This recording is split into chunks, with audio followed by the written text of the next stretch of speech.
ஆனந்தலிங்கம் இனி நீக்கும் உயிர் காக்கும் ஞான ஒளியாக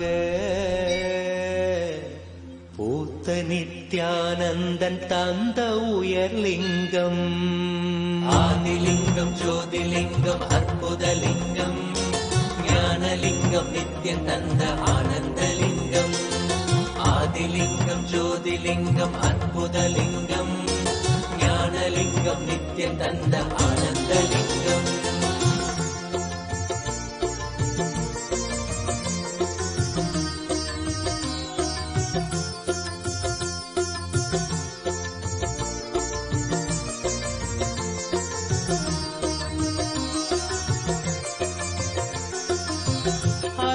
பதிதனிலே மலைவல வழிதனிலே அருமையாய் அமர்ந்த நித்யானந்தலிங்கம் அருணயம் பதிதனிலே மலைவல வழிதனிலே அருமையாய் அமர்ந்த நித்யானந்தலிங்கம் கருதிடும் அடியவரின் மலையெனும் துயர்களையே கடுகன உடைக்கும் நித்யானந்தலிங்கம் கருதிடும் அடியவரின் மலையனும் துயர்களையே கடுகன உடைக்கும் நித்யானந்தலிங்கம் கவலைகள் விடி உறவே அவலங்கள் பொடிப்படவே கருணையின் அருளழகாய் ஆனந்தலிங்கம் கவலைகள் விடி உறவே அவலங்கள் பொடிப்படவே கருணையின் அருளழகாய் ஆனந்தலிங்கம் சுயமதை உணர்த்திடவே சுகமதில் நிலை பெறவே தவநிலை குயக்கும் நித்யானந்தலிங்கம் சுயமதை உணர்த்திடவே சுகமதில் நிலை பெறவே தவநிலை குயர்த்தும் நித்யானந்தலிங்கம் தவநிலை குயர்த்தும் நித்யானந்தலிங்கம் ஆதிலிங்கம் ஜோதிலிங்கம் அற்புதலிங்கம் ஞானலிங்கம் நித்யம் தந்த ஆனந்தலிங்கம் ஆதிலிங்கம் ஜோதிலிங்கம் அற்புதலிங்கம் ஞானலிங்கம் நித்யம் தந்த ஆனந்தலிங்கம்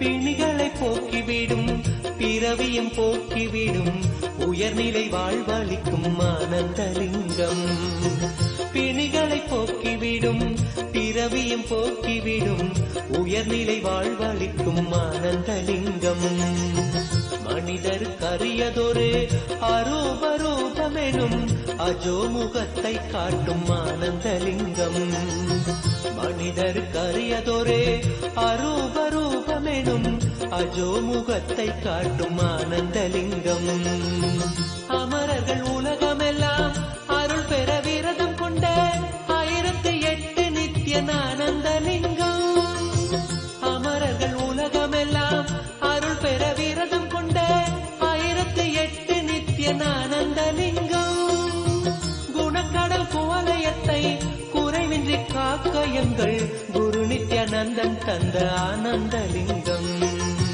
குணக்கடல் குவலயத்தை குறைவின்றி காக்க எங்கள் குரு நித்யானந்தன் தந்த ஆனந்தலிங்கம் குரு நித்யானந்தன் தந்த ஆனந்தலிங்கம் ஆதிலிங்கம் ஜோதிலிங்கம் அற்புதலிங்கம் ஞானலிங்கம் நித்யம் தந்த ஆனந்தலிங்கம்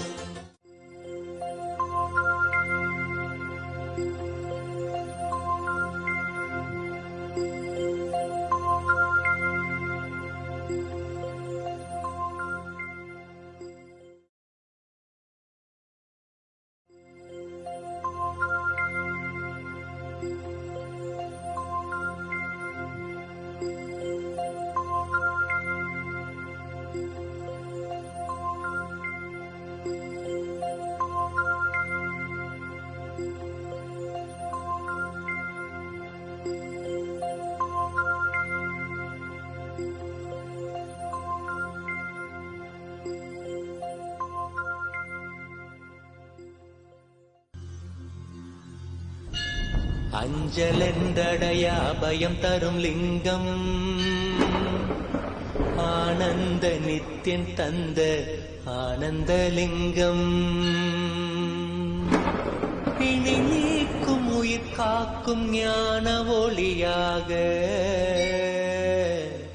பூத்த நித்யானந்தன் தந்த உயர்லிங்கம் ஆதிலிங்கம் ஜோதிலிங்கம் அற்புதலிங்கம் ஞானலிங்கம் நித்யன் தந்த ஆனந்தலிங்கம் ஆதிலிங்கம் ஜோதிலிங்கம் அற்புதலிங்கம் ஞானலிங்கம் நித்யன் தந்த ஆனந்தலிங்கம்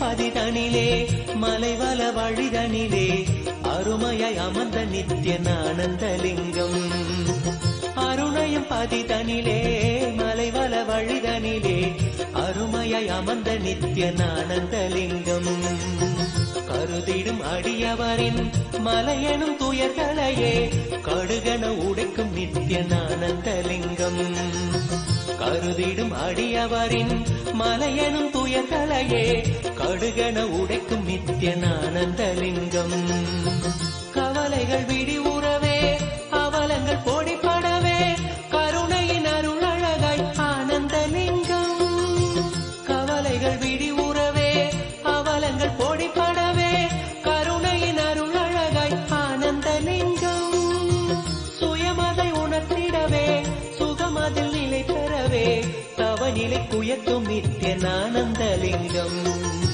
சுயமதை உணர்த்திடவே சுகமதில் நிலை பெறவே தவநிலை குயர்த்தும் நித்யன் ஆனந்தலிங்கம் தவநிலை குயர்த்தும் நித்யன் ஆனந்தலிங்கம் ஆதிலிங்கம் ஜோதிலிங்கம் அற்புதலிங்கம் ஞானலிங்கம் நித்யன் தந்த ஆனந்தலிங்கம் ஆதிலிங்கம் ஜோதிலிங்கம் அற்புதலிங்கம் ஞானலிங்கம் நித்யன் தந்த Ananthalingam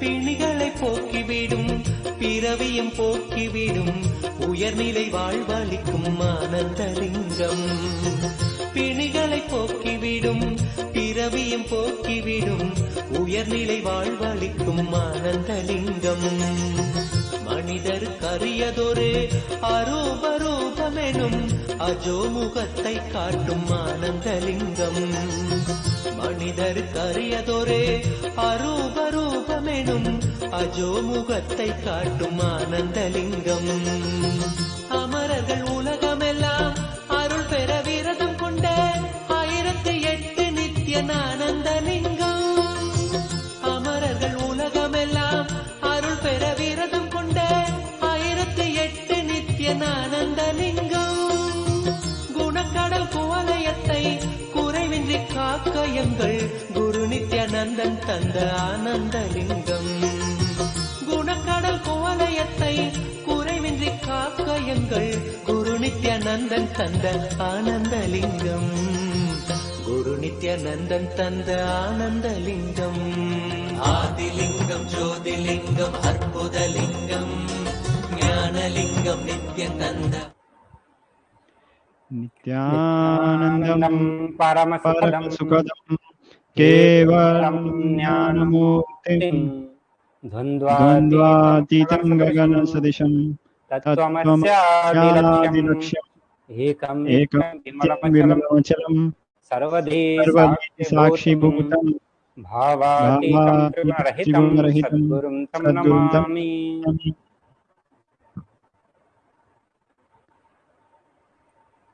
Nityanandam, we welcome you to this show. I am Shri Nithyananda Maharaj, and joining me is Maharaj. Please introduce yourself. Nityanandam, everyone. I welcome all of you to this show, and this is Shri Nithyananda Maharaj. So today we are going to be focusing on the various solutions given by Devi Parashakti for COVID patients and the post-COVID situations as in the whole. Yes, Maharaj. So now let me project a slide.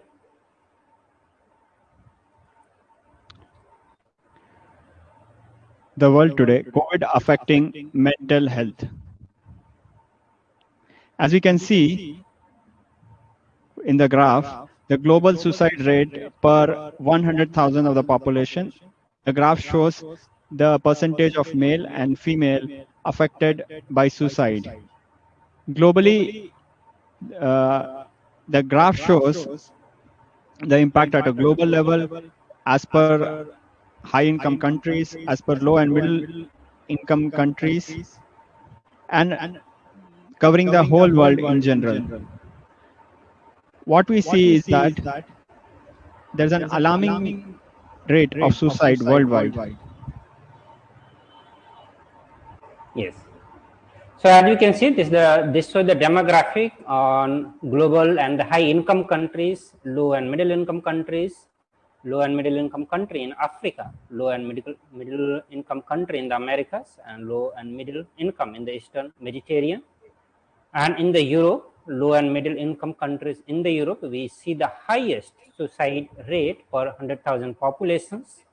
And then Southeast Asia we can see, and in the Western Pacific. So globally, we are getting to see the amount of suicide tendency, the number of suicides which is happening, and then also it will show the suicide tendency.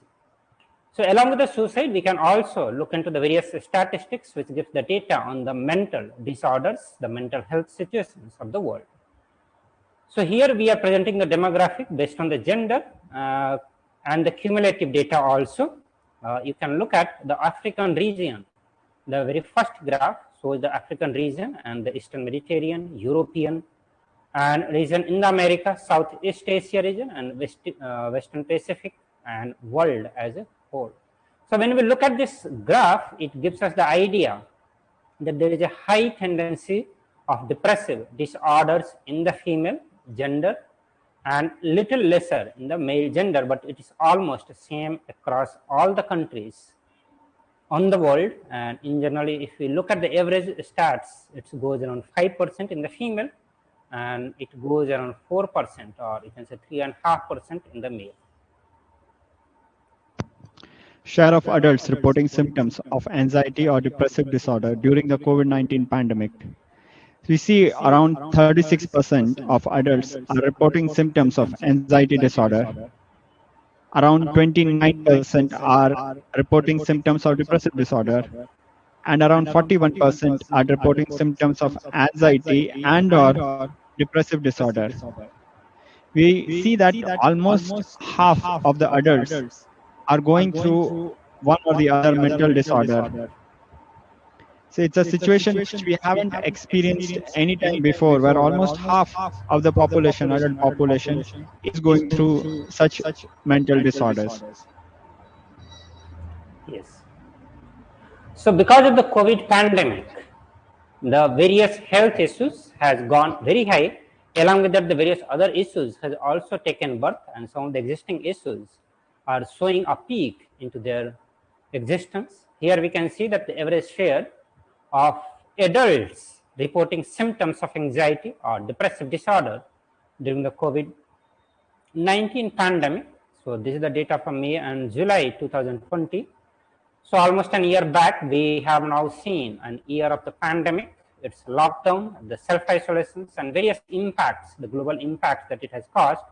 But at the very beginning, we can see that almost 30% of the adult populations have gone through some sort of mental health issues, whether it is anxiety or depressive disorders.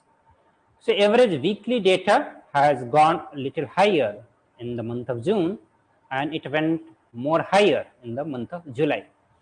So May is the time we can consider as the beginning of pandemic and beginning of the lockdown and self-isolation, which has started impacting the life more seriously compared to early of January and February month. But as the months increased, as the month passed, If we went to May to June and June to July, we are seeing a tremendous increase, a significant increase in the anxiety and depressive disorder among the adults. Effects of the pandemic. The COVID-19 pandemic has disrupted or halted critical mental health services in 93% of the countries worldwide, while the demand for mental health is increasing according to a new WHO survey. What we are seeing now is that almost each and every single country worldwide has seen a disruption in the critical mental health services. But the demand for the mental health services has not gone down.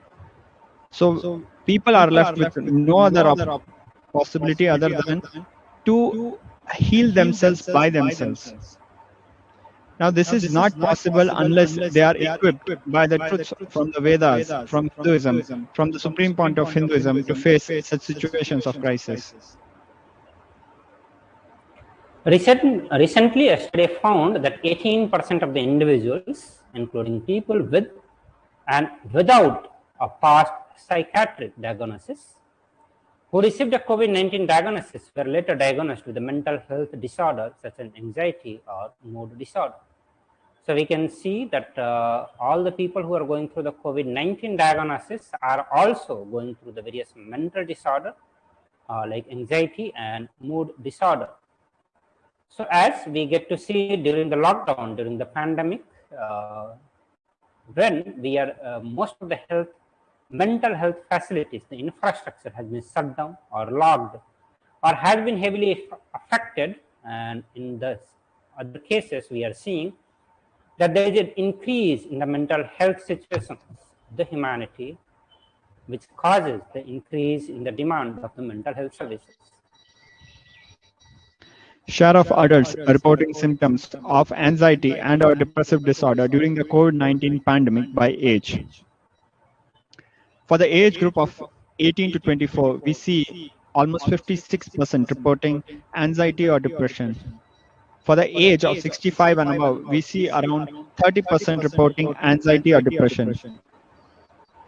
So this is a very shocking thing that young adults, very young people, just above 18 years of age, are reporting anxiety and depression, and more than half of them, almost you can say 60% of them, and less than half of that, which is like 29%, in the adult group, which is 65 plus, are reporting anxiety and depression. So it is a very strange time when young people are reporting anxiety and depression almost double that of old age people. Now, this is something we haven't seen in the past, and it is a very alarming situation which the world today does not know how to handle. Yes. The survey also found that the substance use and the suicidal ideation are particularly pronounced for the young adults. With the 25% reporting they started or increased substance use during the pandemic compared to 13% of all adults, and 26% reporting serious thought of suicide.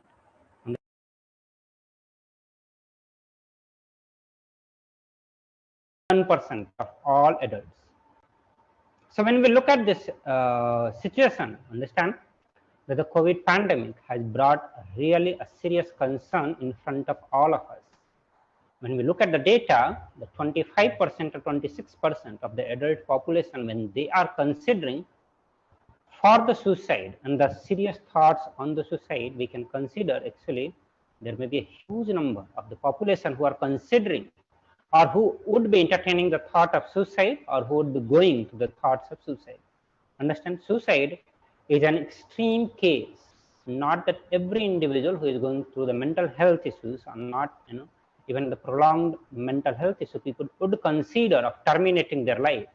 It's only when it becomes extreme, they become completely hopeless about the life, completely uncertain, and the fear, when they are filled with the fear of future, that could be the time when the person can decide and think about the suicide. So we can see how mentally and globally Globally, all the youths are getting affected with the mental health issue. And this is something very, very serious, which we need to look into it. And we as an Hindu, we are empowered. We have the solutions from the Veda Agama, which can help every single individual on the planet Earth to get out of mental health issues, and that too very easily. So now we'll look into the further other data. The effect of global issues on youth. We see that more teenagers are experiencing depression. A while ago, we saw how a huge share of young adults, almost double of senior citizens, was going through depression. Now we are looking at the data for teenagers from the age of 12 to 17. We see across years from 2006 to 2018, where in 2006 only 8%, roughly 8% experienced major depressive episodes, and it almost doubled by 2018 to 14% experiencing major depressive episodes.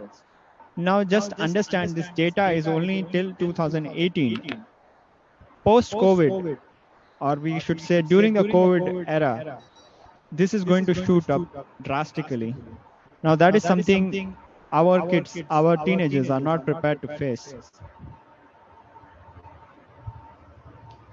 Also, we can see that the young adults are more likely to report symptoms of anxiety and depressive disorder during the COVID-19 pandemic, which is completely different from what we could expect. Generally, the anxiety or depressive disorders could be seen in the senior citizens.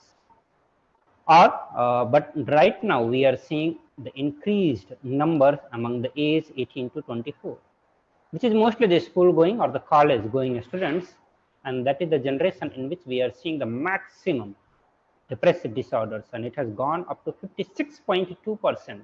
And that also, this data is from the beginning of the COVID pandemic. We have already seen an year-long COVID pandemic and its serious impact into the various aspects of the life, which could have actually increased the number much, much higher than what we are seeing. 56.2% is almost, you can say, more than half of the population. Almost every other person that we get to see in our life, which is between 18 to 24, are going through the serious anxiety or depressive disorders.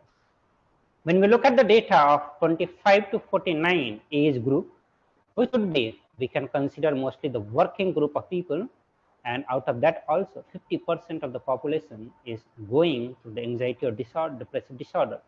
So we can actually conclude that between the age of 18 to 49, which is our young generation, which contributes more, which is a working class of the people, which is the future of the humanity, this is the group which had more productivity, more consumptions, everything that we can think of.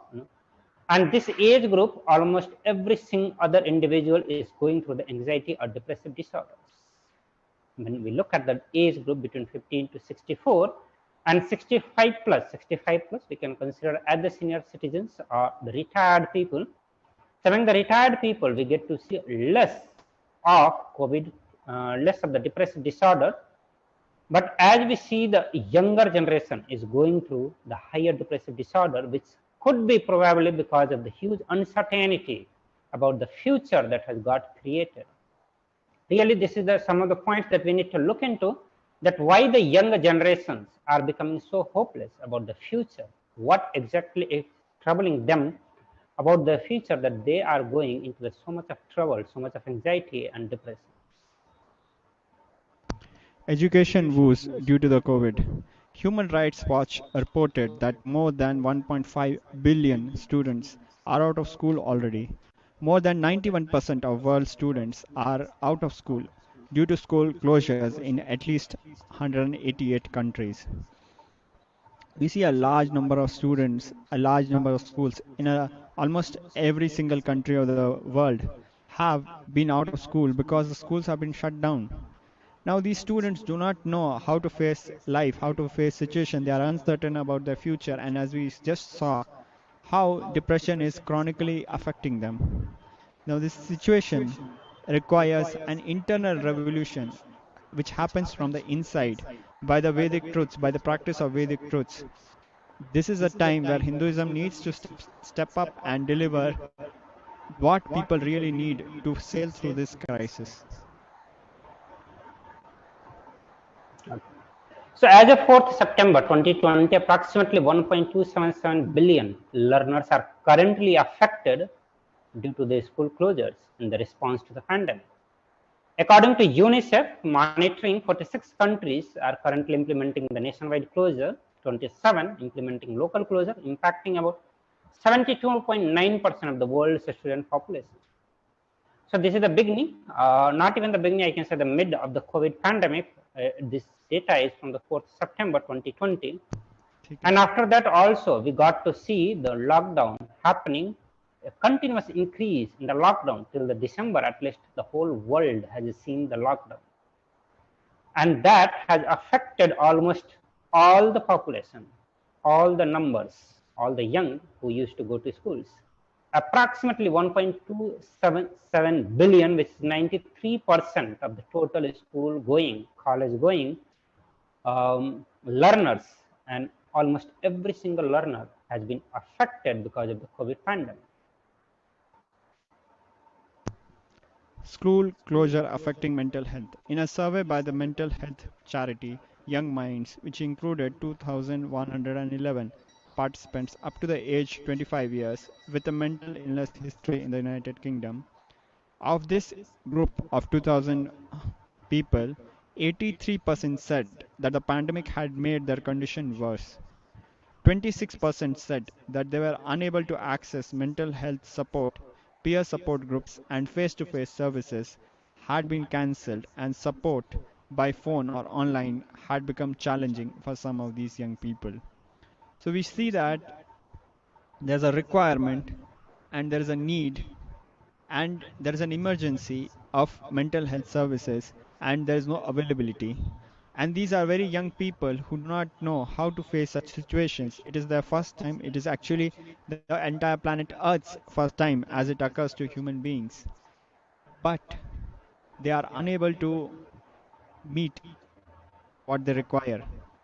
This is the time where Hinduism needs to step up and provide the knowledge from the Vedas and Agamas about the science of enlightenment, of the science of unclutching the truths of Hinduism, so that people, especially our young adults, can liberate themselves from these sufferings, most of which are self inflicted and have got nothing to do with COVID directly. We get to see that the nearly 3 in 10, which is 30%, say that their child is already experiencing harm.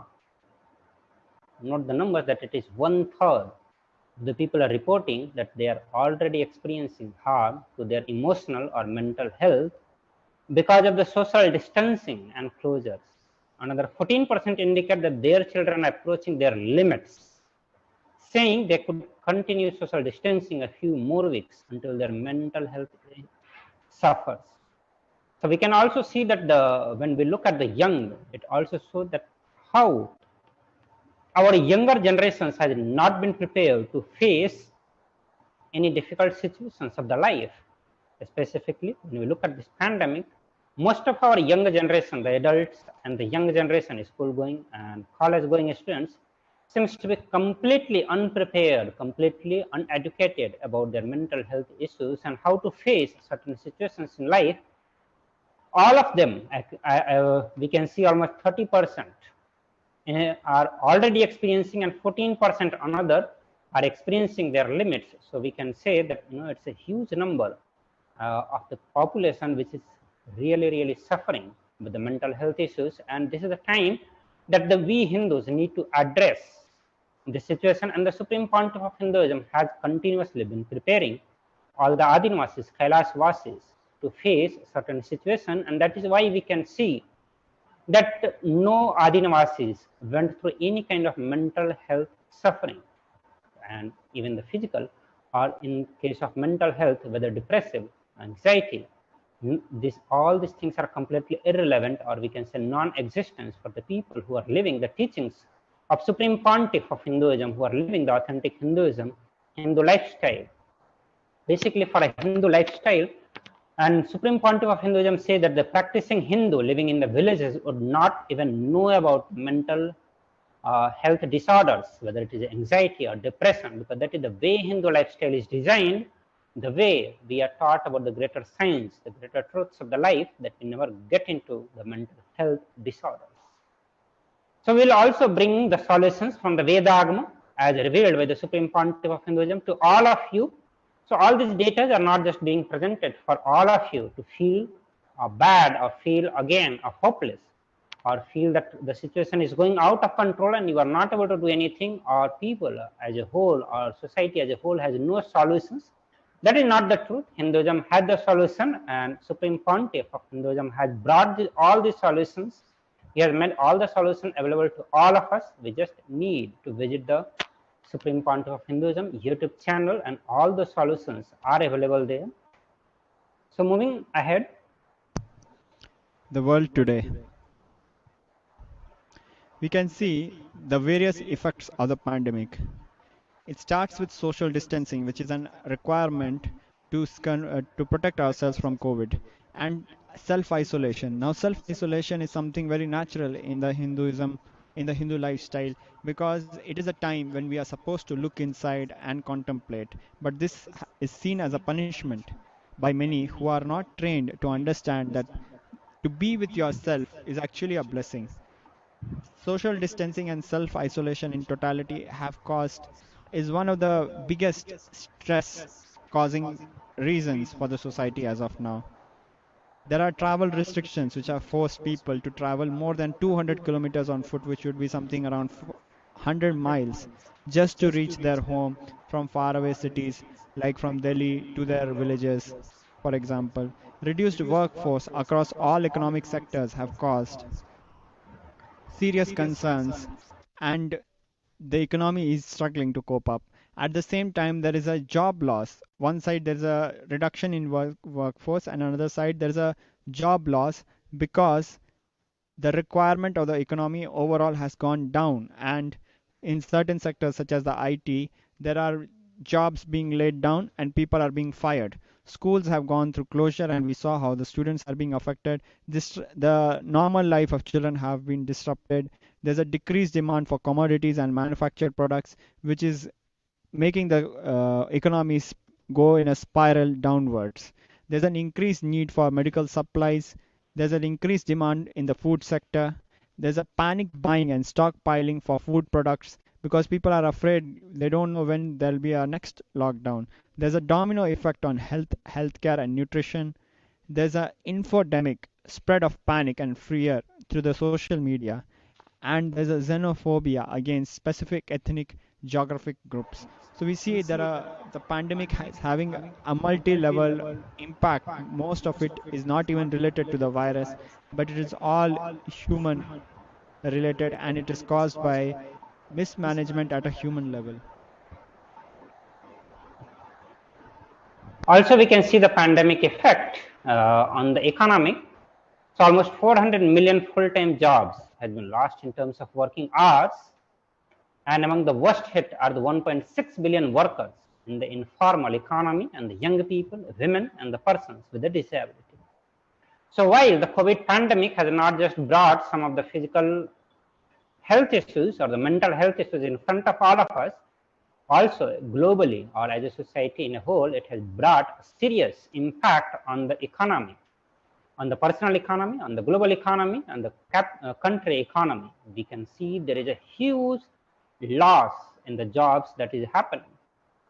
Also, it becomes more serious that these 400 million full-time jobs, not just the high-paying or low-paying, this totality of the job, but when we look at the low-paying jobs, when those kind of people lose their jobs, it brings a more serious concern because they may have a very less saving with them.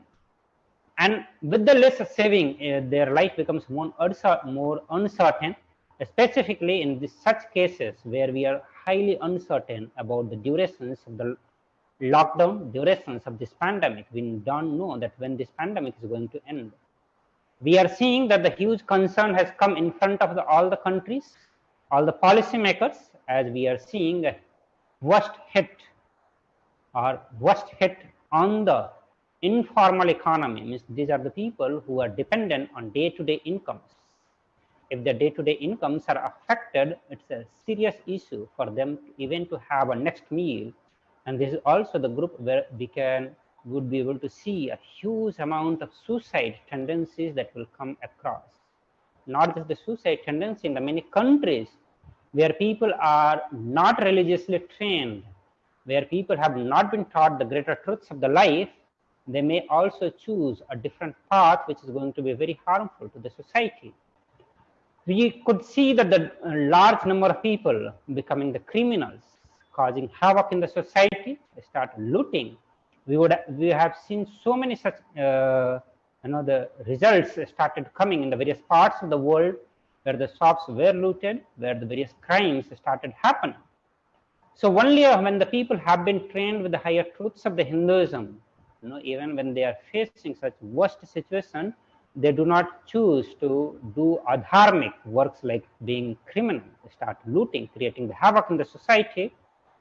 So this is another aspect of the great Hinduism that we can say, that it strengthens people. It really prepares people mentally, physically, economically to sustain any such kind of pandemic. And that is what we are also going to be discussing, how the Hindu think tanks, the Hindu rishis, created a system in the economy, in the politics, and in the business, in every aspect, which are more self-sustainable, which were less and less affected by the global causes. As of now, the world, the way we are, we get affected. If one part of the world is getting affected, the other part of the world also get affected, and the effects are really, really very heavy. Specifically, this is the time when we are seeing the huge impact of the virus, which originated from the one country, and the whole world has been affected because of this. But in the case of Hindu economic system, Hindu political system, or we can say in the Hindu ecosystem, the communities are created in such a way that it gets less and less effect of the global causes. Even though there could be the pandemic coming, but the individual's life would be affected to the least extent, because the community is developed in such a way that they are self-sustainable. They are not dependent on all of the community, on the nation, or on the whole globe. And that's what is one of the concern. And also most of the many thinkers have started looking towards these Hindu solutions. They have started looking towards the self-sustainable community building system. And we hope that in the future, humanity moves toward this direction, where we start building a community which is self-sustainable in all the aspects, so that the less of the life gets affected in such situations. So moving ahead. Pandemic's effect on the society, a significant 53% of Indian businesses indicate the marked impact of the COVID-19 pandemic on business operations, even at early stages. The pandemic has significantly impacted the cash flow at organizations, with almost 80% reporting a decrease in cash flow. The pandemic is having effects which nobody could foretell that it will have on the economy especially. A few days ago we were sharing, and I would like to reiterate, how the need to divert oxygen from the industries has resulted in a massive shutdown of industries which require oxygen for things like metal cutting. Such a situation, nobody could comprehend, nobody could imagine that we would be facing such a situation. Because of decrease in demand and sudden stopping of many projects of the government, there's a decrease in requirement and a decrease in the cash flow, which is impacting businesses across the globe. Yes.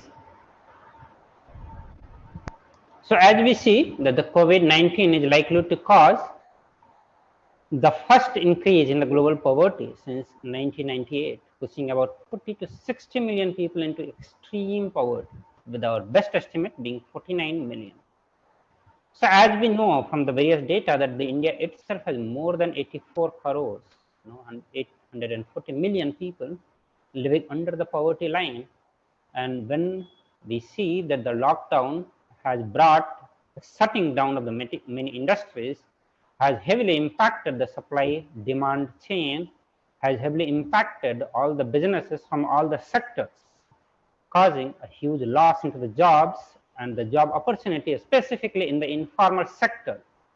And it is very likely that all those people from the informal sector will again be pushed back to the extreme poverty, and people who are already in the poverty or the extreme poverty would further go down, making the whole situation very worsening.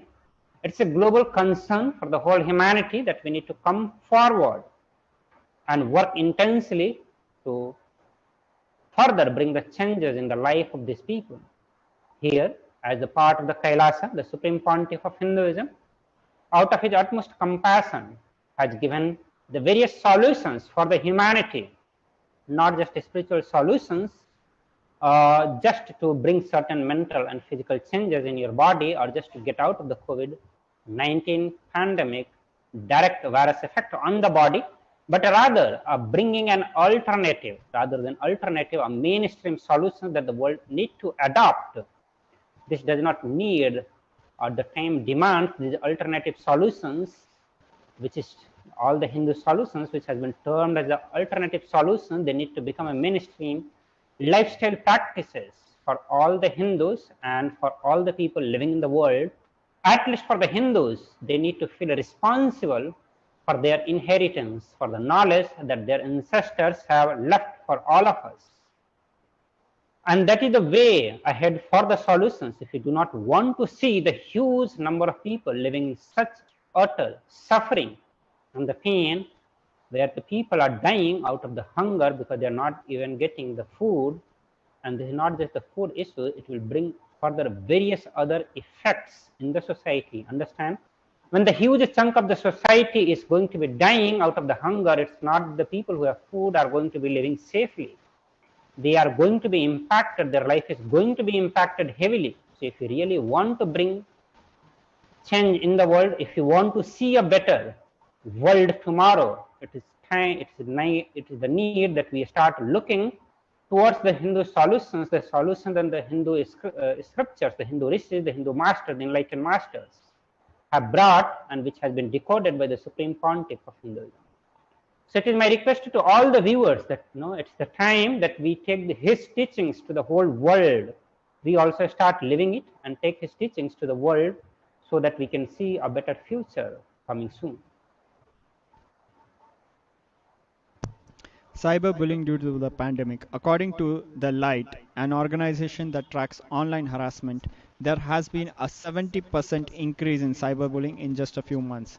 So what we are observing here is that because of the pandemic, one chunk of the population is going through depression, and one chunk of the population, not knowing how to handle the depression, is becoming an agent of abusing others, is engaging themselves in cyberbullying and affecting a huge part of the population by cyberbullying. And of course, there's another part of the population which is suffering.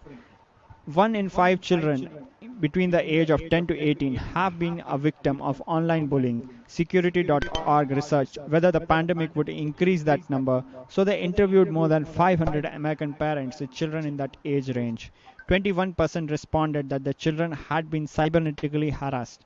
Of this percentage, 26 reported that the bullying had occurred in the last 6 months. So you understand how the cyberbullying is affecting each and everybody who are in lockdown and have very limited options of how they are engaging with the rest of the world.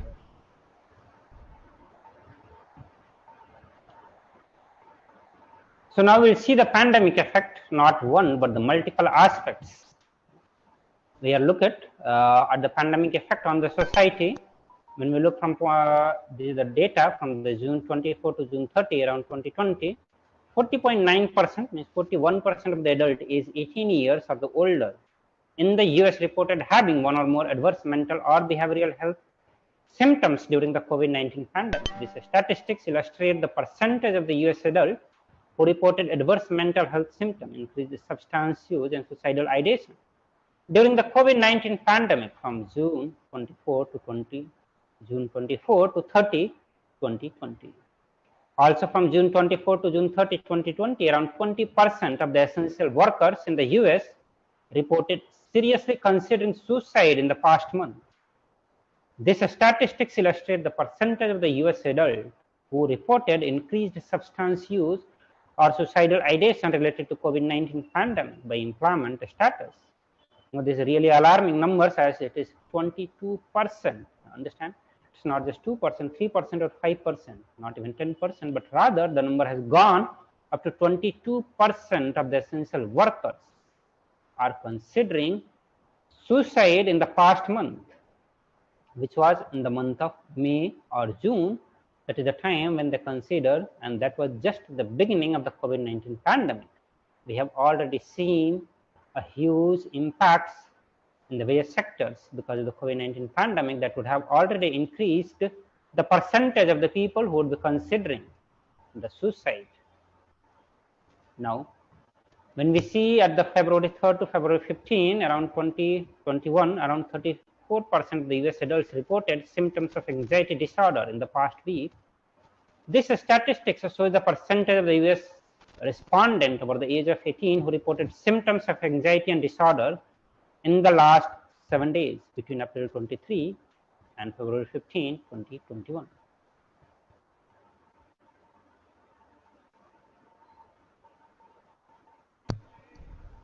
Pandemic's effect. As of March 24, 2020, around 37% of Canadian adults reported feeling lonely in the past week due to coronavirus. The statistics shows the percentage of Canadian adults who had select feelings as a result of coronavirus in the past week as of March 24, 2020.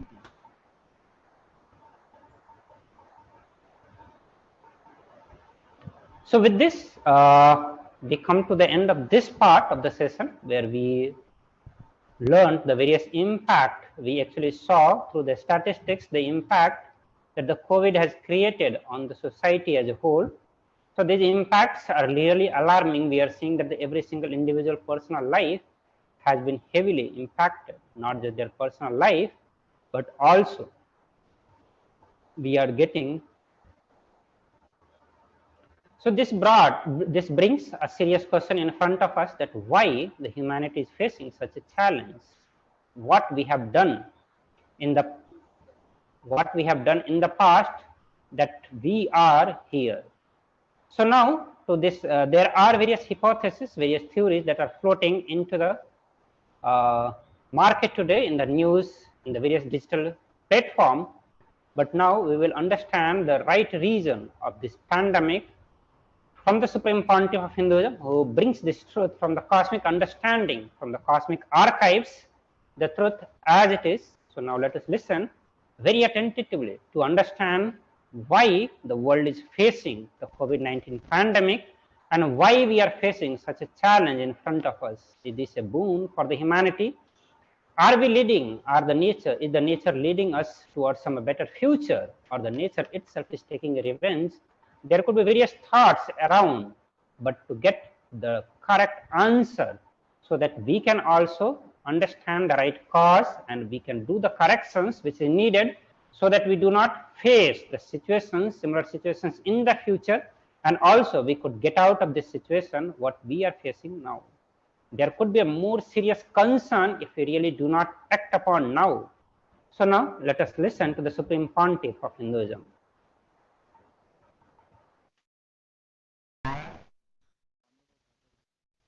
Even though we may not be responsible for the reason for this global pandemic, we should have the responsibility to find a solution how to handle this crisis that humanity is facing. We need to do Shravana and Manana, listening and internalizing this karma. Why this COVID-19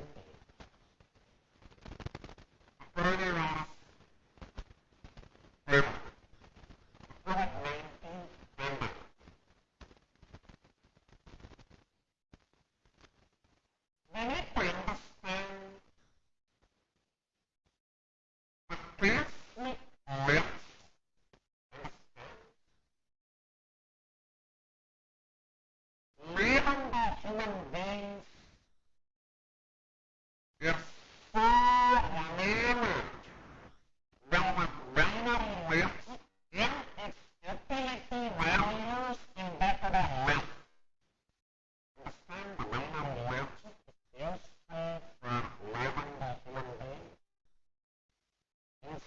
universe in the day-to-day life, not out. You don't feel your perceptions, impressions. In every level that you are met, when your logic is so useful, and you are enamored by the binary logic, with your will, or something like cosmic logic, understand? Cosmic logic is power. Whenever we face a problem, it cannot be addressed, it can go well the binary logic, and binary logic feels safe. To give solution, we need to look it cosmic logic. Multi-dimensional logic. Karma is cosmic logic. Beautifully, Bhagavan Lingodbhava defines karma. Karma as multiple definitions of understanding. I will give you one definition of karma, which is if we rescue, listen, and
implement during this situation,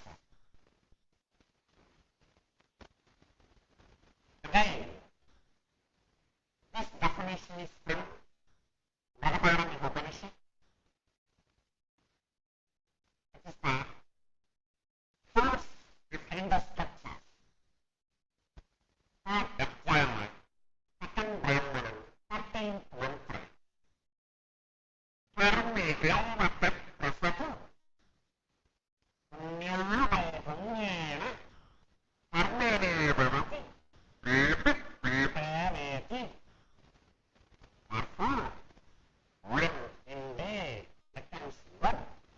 Whatever,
is created is never used to put you in death, fear, and make you frivolous and break your mind.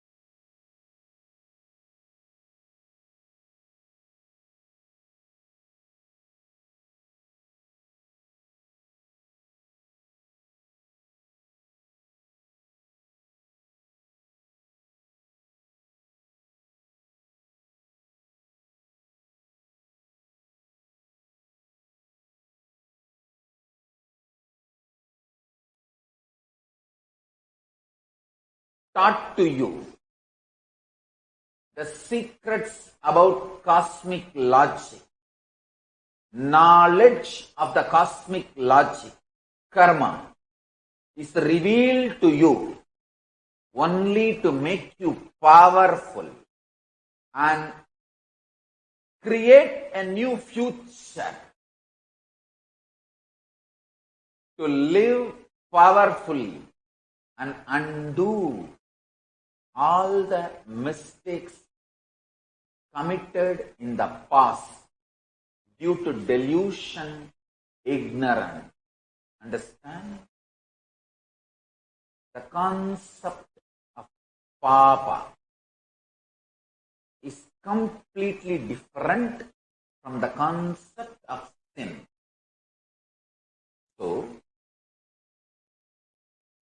we need to understand the cosmic logic, why COVID-19 on us, humanity.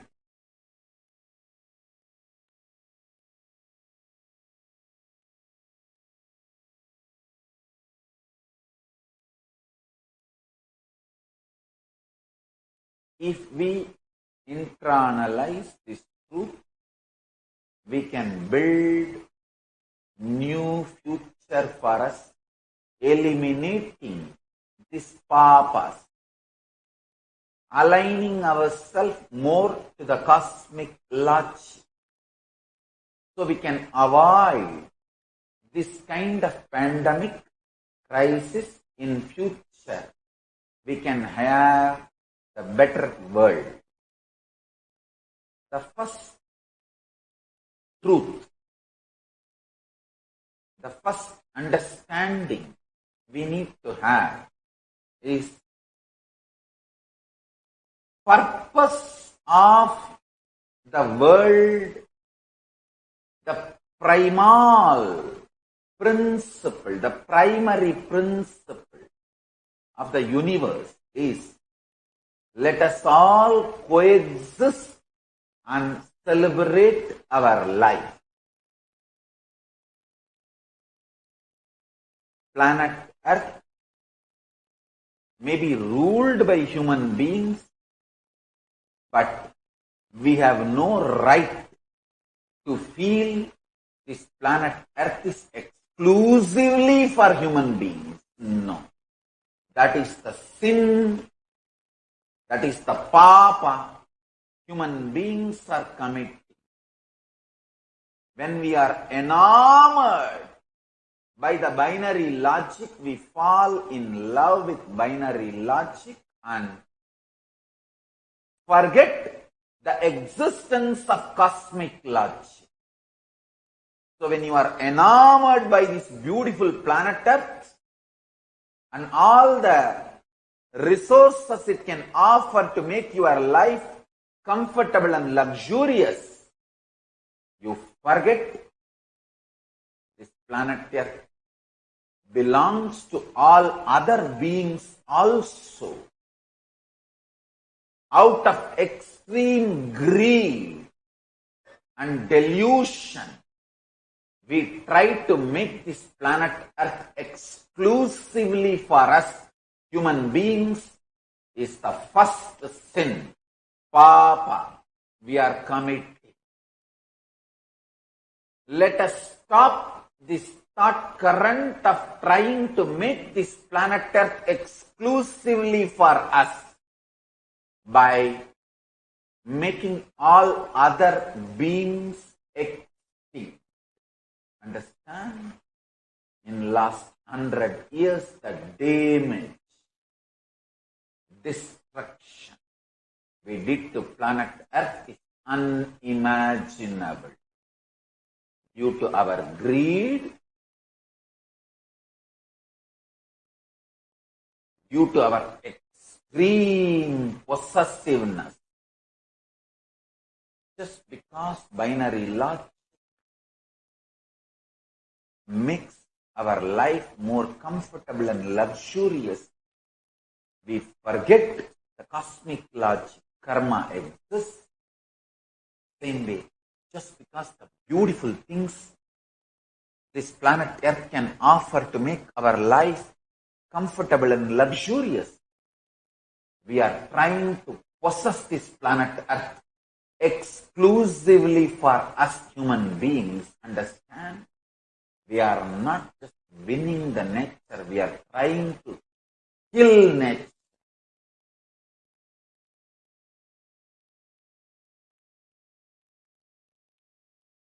Billions of animals are killed for food every day.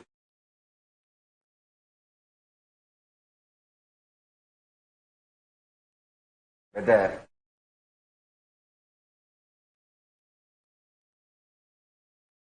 for your food, or medicine, or cosmetics, or things which makes you comfortable, or luxurious needs, whatever may be the purpose.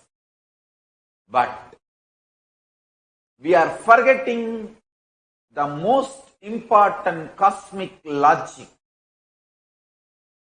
Let us all coexist and celebrate life. Ahimsa paramo dharma. Non-violence is the ultimate natural law of life, cosmic logic of life. Ahimsa paramo dharma. Non-violence is the ultimate principle of cosmic logic. The extreme greed is making human beings possessive of planet Earth, and just for our taste buds, we are ready to kill billions of animals. It is not even to satisfy the hunger.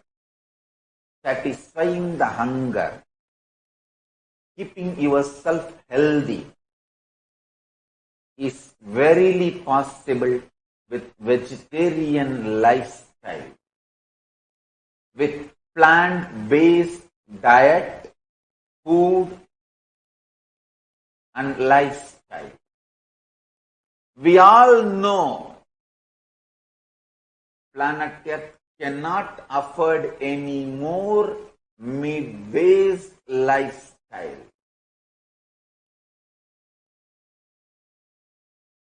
Planet Earth cannot afford, simply cannot afford, for multiple reasons.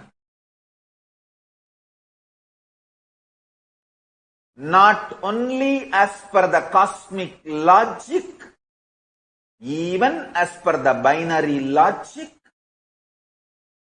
planet Earth cannot afford meat-based lifestyle, killing animals, killing life for our taste buds is no more practical practical lifestyle as per cosmic logic and as per binary logic. In both levels, whether the amount of grain, water, land, resources needed for producing meat or the amount of pain, suffering, torture, cruelty caused while you are killing the animals for your food or for milk. Understand? Milk comes from the industry which is most violent. Large quantity of milk supply is from violent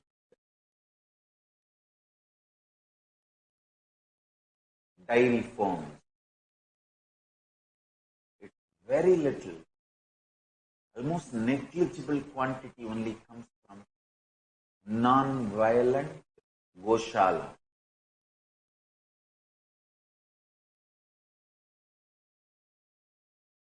We are forgetting the pain, karma, suffering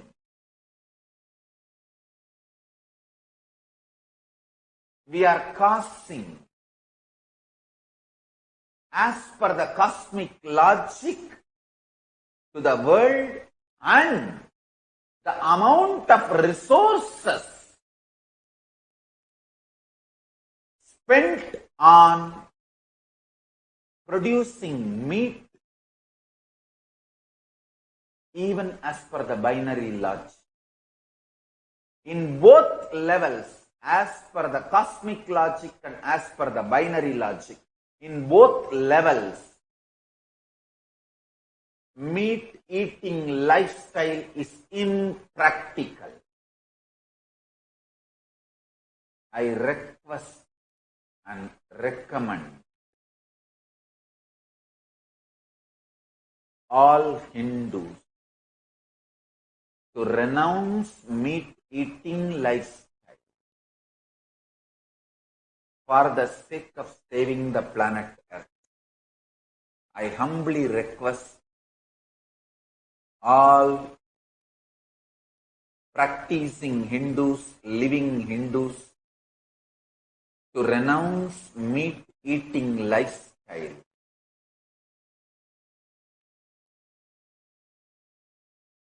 to save planet Earth.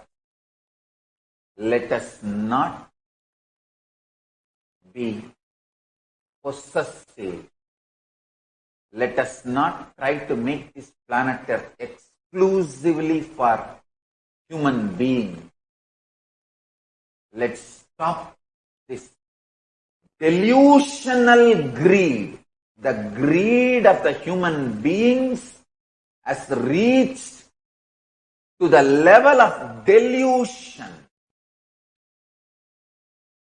We are in a delusion of thinking we can make the planet Earth exclusively for human beings, which is not possible. Please understand. Oh humanity, please wake up. I want to reveal these two important secrets of the cosmic logic for all of us to internalize, contemplate, do manana. One, karma, cosmic logic, and second is ahimsa, cosmic solution. Cosmic logic is karma, cosmic solution is dharma.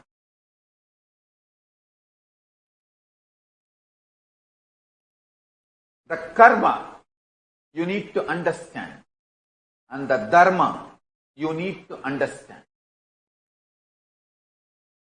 Ahimsa.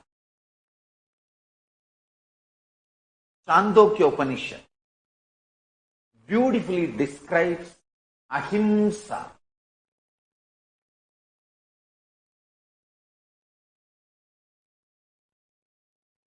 Sansarva bhutanyatra sansarva bhutanyanyatra tirtebhya sa kalvevam vartayanyavatayusham brahmalokamapi sampatyate nacha punaravartate nacha punaravartate. This is Chandogya Upanishad, 8th Kanda, 15th Kanda, first mantra. Understand? I'll give the translation. Never causing pain to any living beings except in places specially ordained. One who behaves thus throughout life reaches the abode of Brahman, does not return, does not return. Means,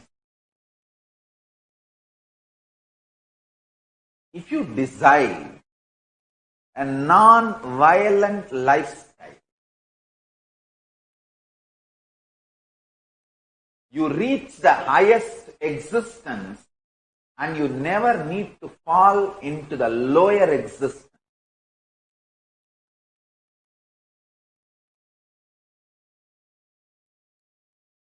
Ahimsa paramo dharma. Non-violence is the highest value. Understand?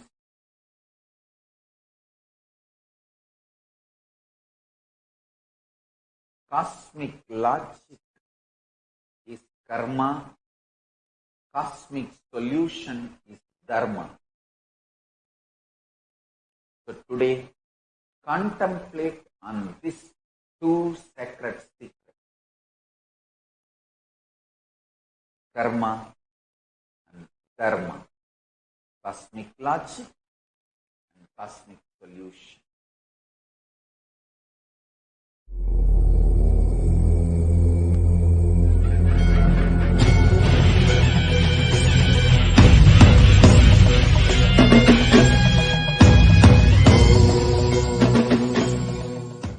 Nithyanandeshwara Paramashivasamarambam Nithyanandeshwari Parashakti Madhyamam Asmadacharya Paryantam Vande Guru Paramparam.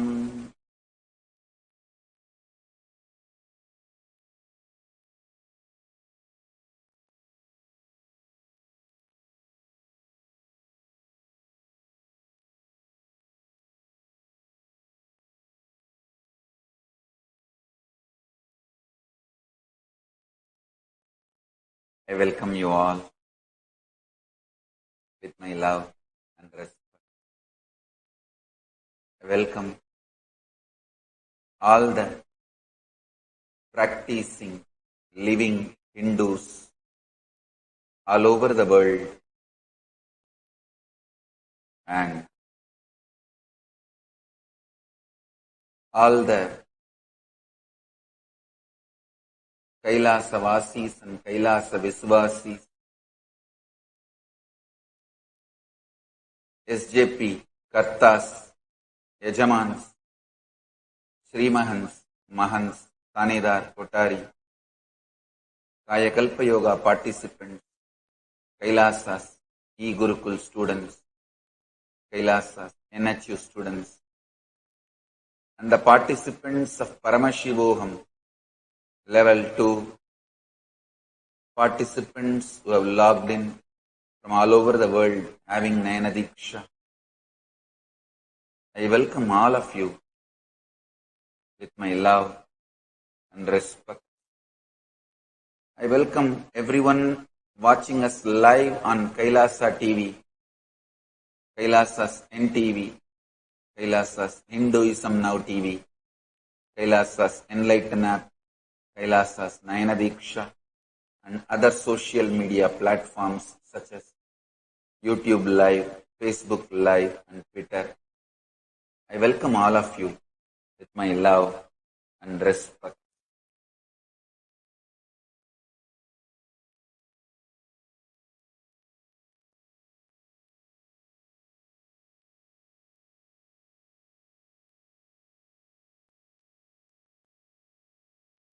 Today's message from Paramashiva directly from Kailasa.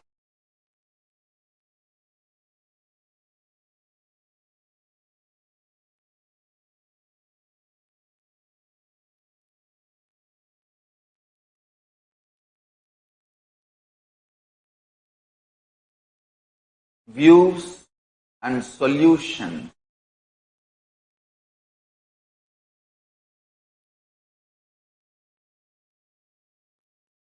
Hindu solution for post-COVID-19 world. Hindu solutions for the post-corona world.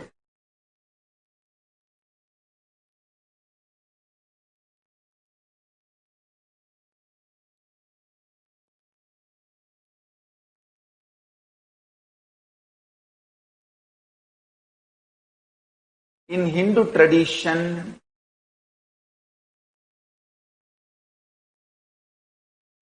whenever somebody falls sick or quarantined due to some reason, in Hindu tradition,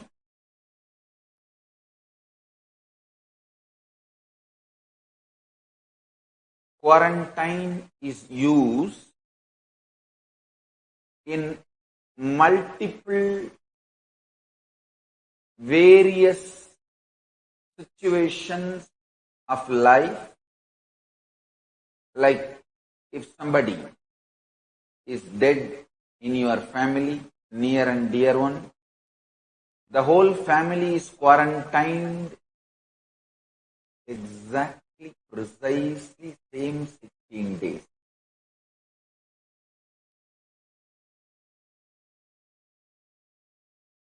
The time usually taken for the virus chain to break.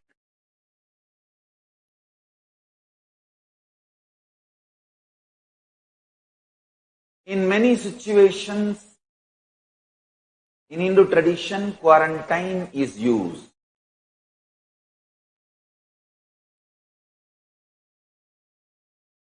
Whenever somebody is sick or under quarantine, that person is expected to do Shravana and Manana, means listening to the great truths, powerful cognition,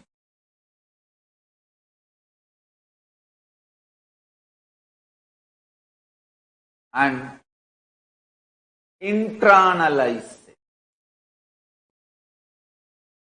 Shravana means collecting cosmic cognition, listening to the great truths, powerful cognition. Manana means mapping them to your life, internalize.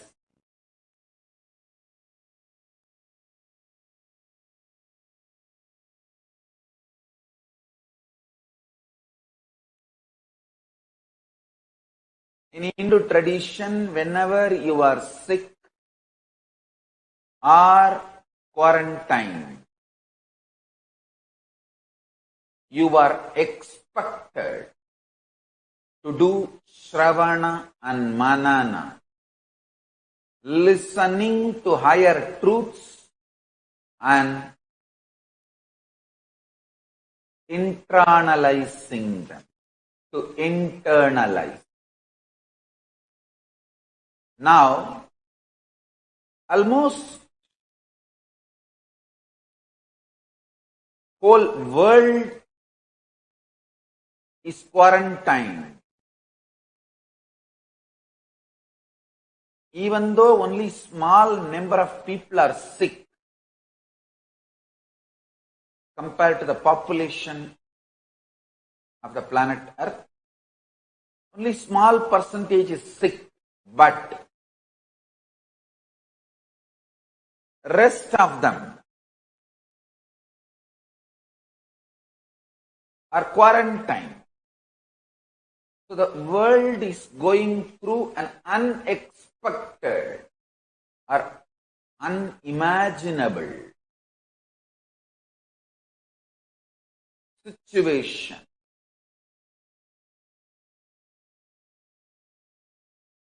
The true cause of the COVID-19 pandemic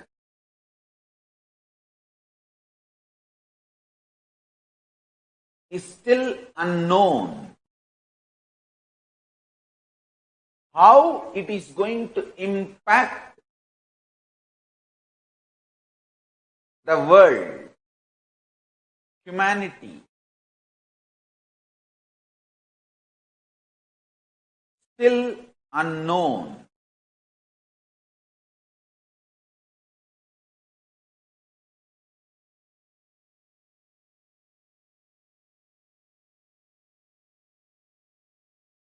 COVID-19 has swept the whole world.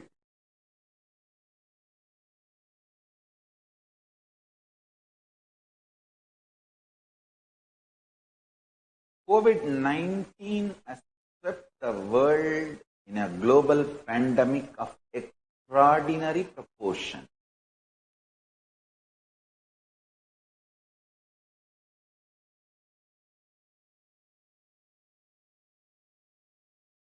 Not just the health costs, the quarantine,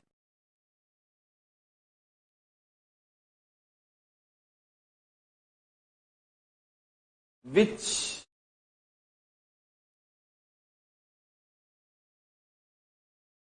is mandatory to protect ourselves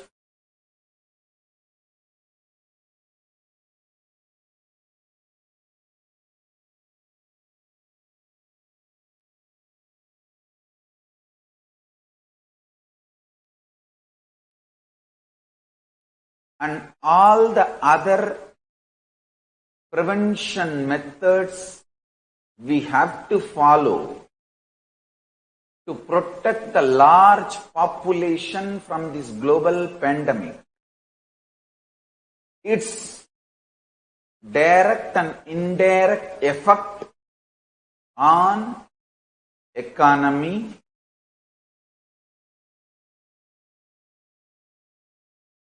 most importantly, how it is going to affect our survival needs like food, clothes, shelter, especially the less privileged, whom we call poor, for whom the resources are not immediately available. That section of the society is going to really be hit by this global pandemic. Understand?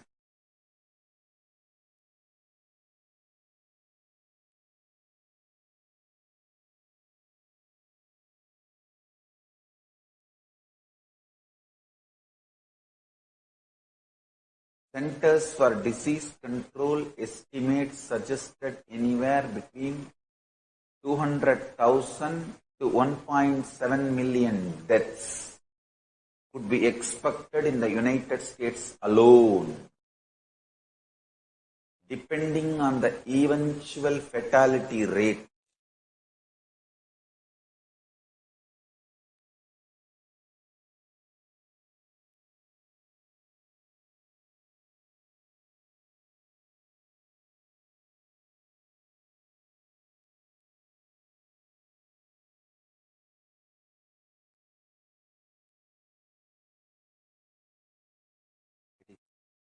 Actually, I don't even want to complete the sentence. It's just terrifying. I don't want to utter inauspicious words and put fear. But let me give you the Hindu solution.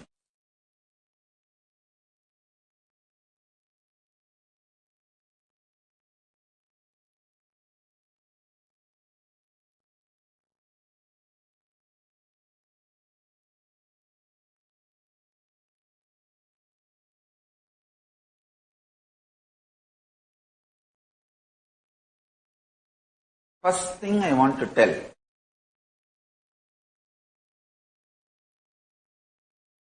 all the Hindus, O Hindus of the world, even though we may not be responsible or reason for this global pandemic, we should take the responsibility to find a solution how to handle this crisis the humanity is facing. Understand?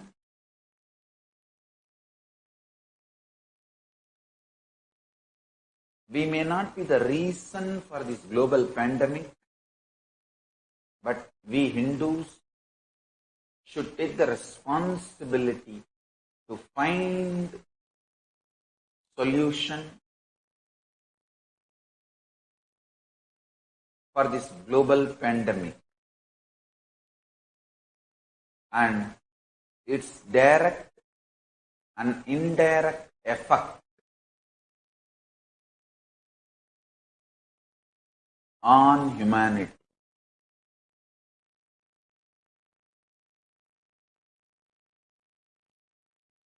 From today, next few days, continuously, I am going to reveal views and suggestions, Hindu solution for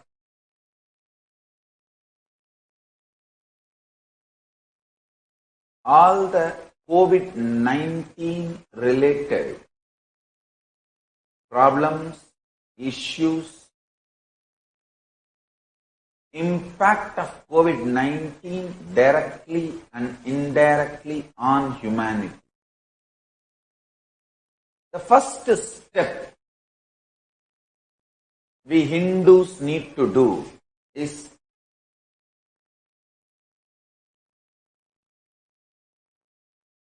collecting the cosmic cognitions, listening to the powerful truth, and mapping them to our conscious. Sravana, Manana,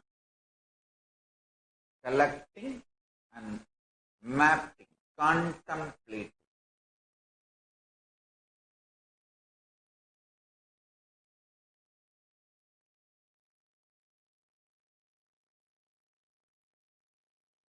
The first point we need to do Shravana and Manana, listening and internalizing is karma. Why this COVID-19, the coronavirus problem, the COVID-19 pandemic? We need to understand the cosmic logic. Understand? Modern day human beings are so enamored by the binary logic and its utility values in day-to-day life. Understand, the binary logic is useful for modern day human beings in so many ways in their day-to-day life, no doubt.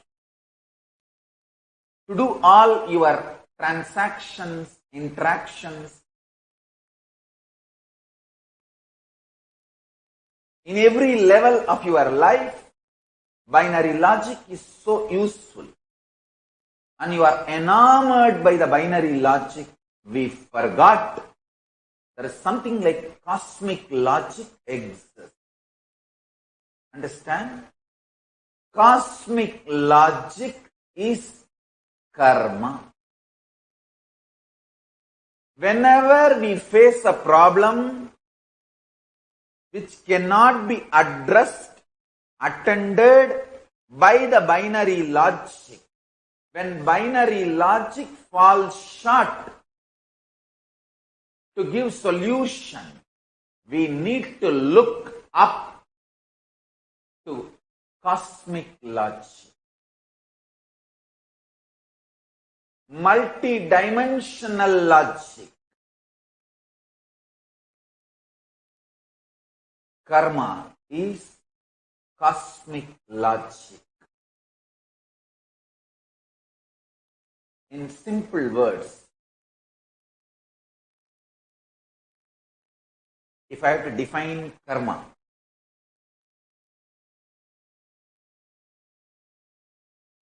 cosmic logic and the way life of the cosmos, which is independent intelligence, acts, reacts and responds is karma. Beautifully, Brihadaranyaka Upanishad defines karma. See, the karma has multiple definitions and understanding. I will give you one definition of karma, which is apt for us to listen and internalize during this situation, for this crisis.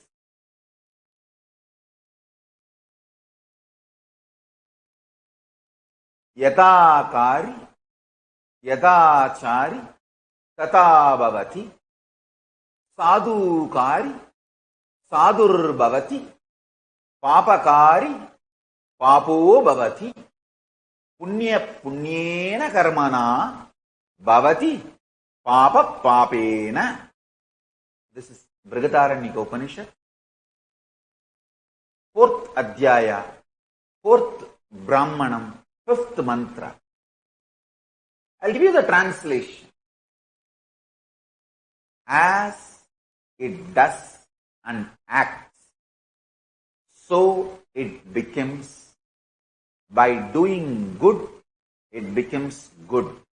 And by doing evil, it becomes evil. It becomes virtuous through good acts and vicious through evil acts. I'll give you one more definition of karma. cosmic logic which is needed for all of us to listen and internalize during this crisis. Again, this definition is from Brihadaranyaka Upanishad, which is the source of Hindu scriptures. 3rd Adhyaya, 2nd Brahmanam, 13th mantra. Karma haiva tat prasatu punyo vai punyena karmana bhavati papa papeneti. Therefore, one indeed becomes good through good work and evil through evil work.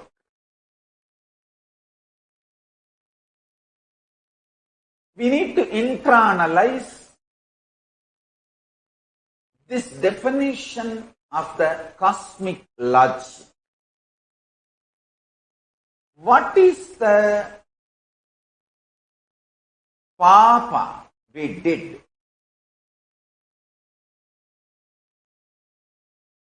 Understand? Hinduism asks us to internalize only to build powerful future, not to collapse into guilt or powerlessness about the past. Please understand, the concept of sin is used in modern day to put you in guilt, collapse you, make you powerless, mentally, psychologically, emotionally weak, to be exploited.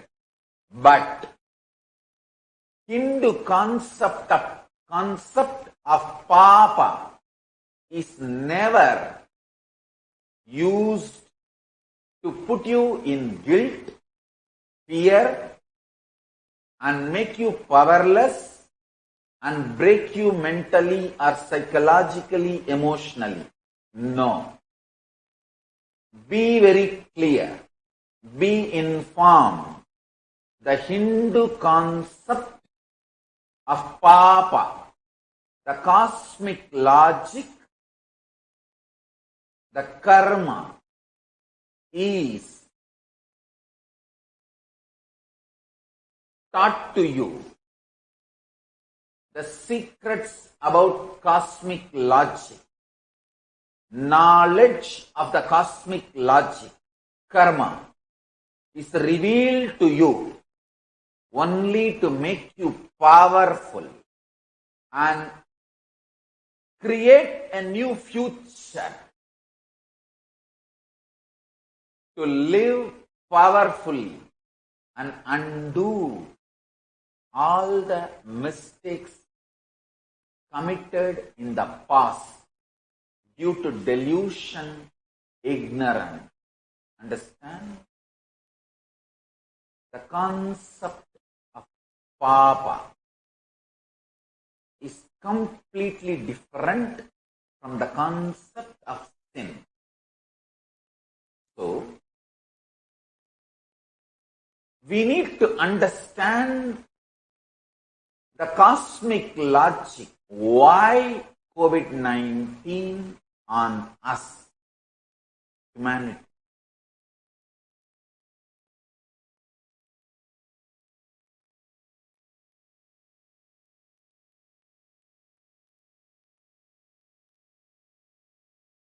If we internalize this truth, we can build new future for us, eliminating these papas, aligning ourselves more to the cosmic logic, so we can avoid this kind of pandemic crisis in future. We can have the better world. The first truth the first understanding we need to have is purpose of the world, the primal principle, the primary principle of the universe is let us all coexist and celebrate our life. Planet Earth may be ruled by human beings, but we have no right to feel this planet Earth is exclusively for human beings. No. That is the sin, that is the papa human beings are committing. When we are enamored by the binary logic, we fall in love with binary logic and forget the existence of cosmic logic. So when you are enamored by this beautiful planet Earth and all the resources it can offer to make your life comfortable and luxurious, you forget this planet Earth belongs to all other beings also. Out of extreme greed and delusion, we try to make this planet Earth exclusively for us human beings is the first sin, papa, we are committing. Let us stop this thought current of trying to make this planet Earth exclusively for us by making all other beings extinct. Understand? In last 100 years, the damage, destruction we did to planet Earth is unimaginable. Due to our greed, due to our extreme possessiveness, just because binary logic makes our life more comfortable and luxurious, we forget the cosmic logic. Karma exists.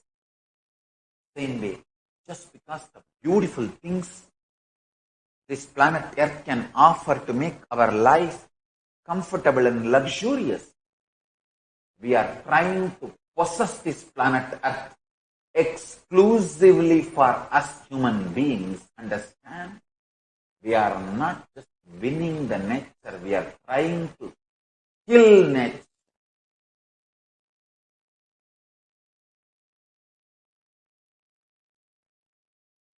Billions of animals are killed for food every day.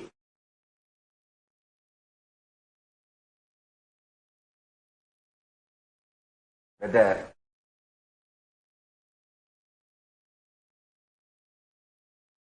for your food, or medicine, or cosmetic, or things which makes you comfortable, or luxurious needs, whatever may be the purpose. But we are forgetting the most important cosmic logic. Let us all coexist and celebrate life. Ahimsa paramo dharma. Non-violence is the ultimate natural law of life, cosmic logic of life. Ahimsa paramo dharma. Non-violence is the ultimate principle of cosmic logic. The extreme greed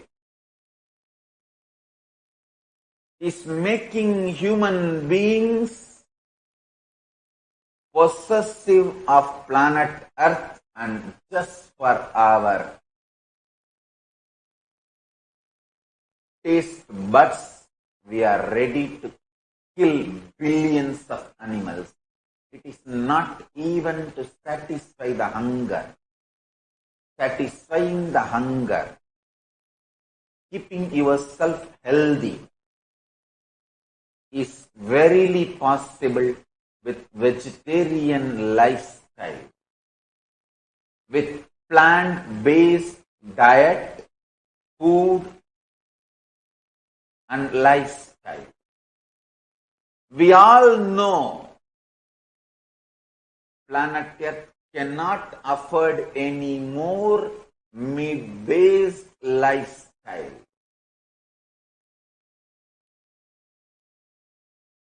Planet Earth cannot afford, simply cannot afford, for multiple reasons. Not only as per the cosmic logic, even as per the binary logic,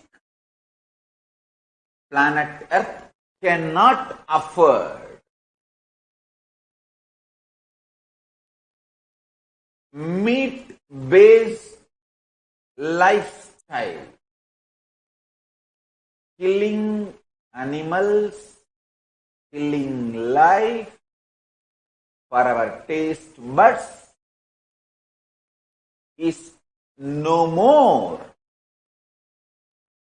practical lifestyle as per cosmic logic and as per binary logic. In both levels,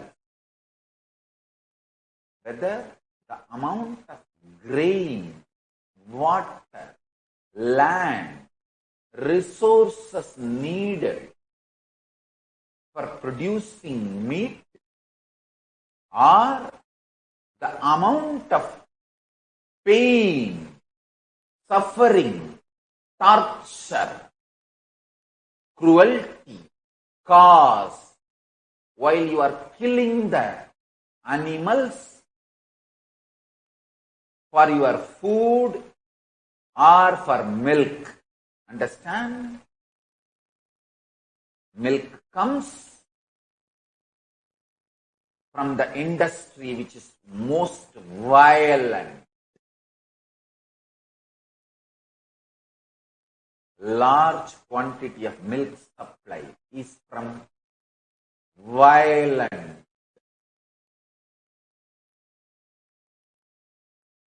dairy farms.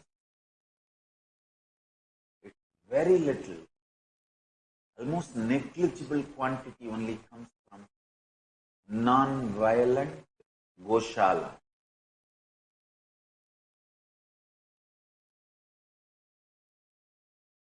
We are forgetting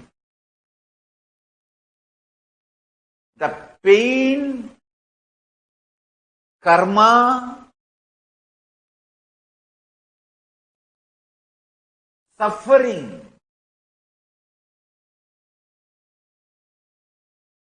we are causing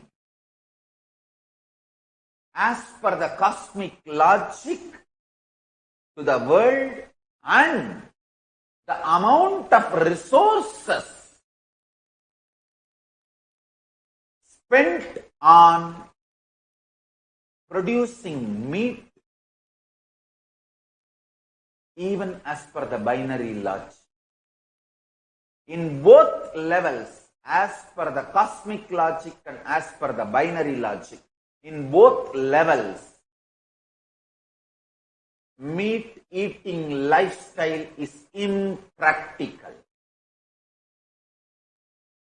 I request and recommend all Hindus to renounce meat eating lifestyle for the sake of saving the planet Earth. I humbly request all practicing Hindus, living Hindus, to renounce meat-eating lifestyle.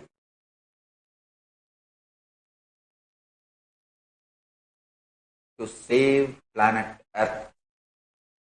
Let us not be possessive. Let us not try to make this planet Earth exclusively for human beings. Let's stop this delusional greed. The greed of the human beings has reached to the level of delusion. We are in a delusion of thinking we can make the planet Earth exclusively for human beings, which is not possible. Please understand. Oh, humanity, please wake up.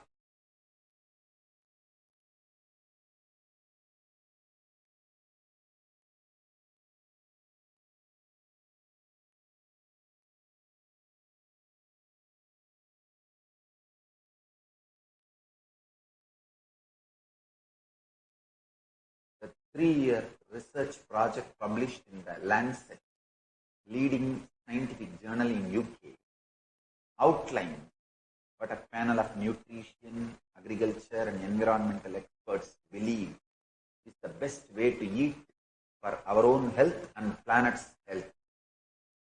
And it looks very different from what most people eat. Big changes are necessary. The report contains,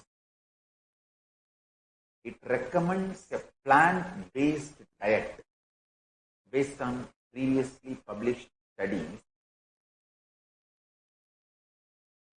that have linked red meat to increased risk of health problems. It also comes amid recent studies of how eating habits affect the environment. Producing red meat takes up land and feed to raise cattle, which emit the greenhouse gas methane. I want to reveal these two important secrets of the cosmic logic for all of us to internalize, contemplate, do manana. One, karma, cosmic logic, and second is ahimsa, cosmic solution. Cosmic logic is karma, cosmic solution is dharma.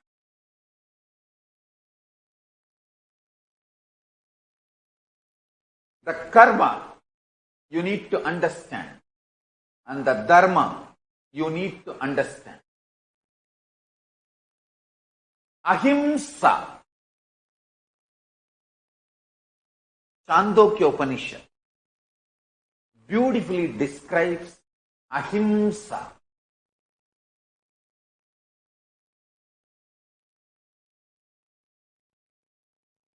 Sansarva bhutanyatra, sansarva bhutanyanyatra tirtebhya sa kalvevam vartayanyavatayusham brahmalokamapi sampatyate nacha punaravartate nacha punaravartate. This is Chandogya Upanishad, 8th Kanda, 15th Kanda, first mantra. Understand? I'll give the translation. Never causing pain to any living beings except in places specially ordained.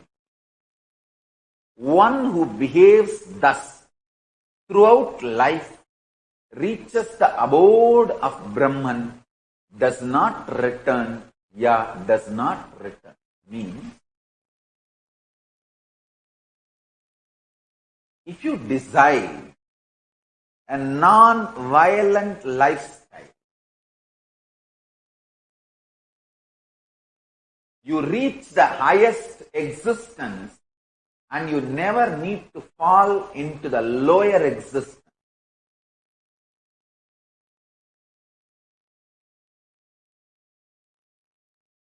Ahimsa paramo dharma. Non-violence is the highest value. Understand?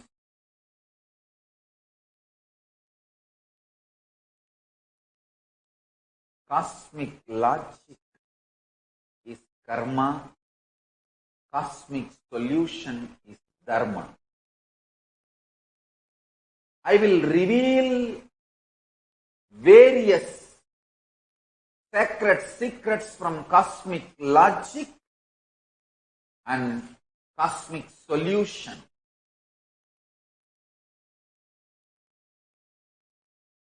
About this COVID-19 pandemic and COVID-19 crisis in further satsangs every day for next few days. So today, contemplate on these two sacred secrets, karma and dharma, cosmic logic and cosmic solution. The essence of today's satsang, cosmic logic, karma of COVID-19 crisis and cosmic solution, dharma for COVID-19 crisis is ahimsa, non-violence, blissful coexistence. With this, I bless you all. Let's all radiate with integrity, authenticity, responsibility, enriching, causing, living Shuddhadvaita Saivam, living and radiating the state, space, powers, being, superconsciousness and Kailasa of Paramashiva, Paramashivoham.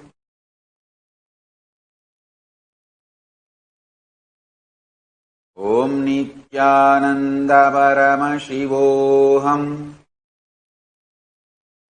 The eternal bliss,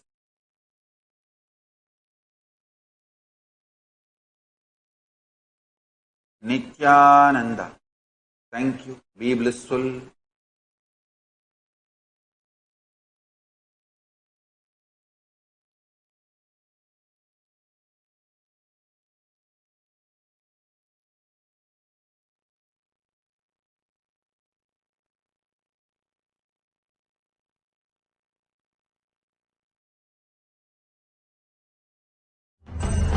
Paramashivoham.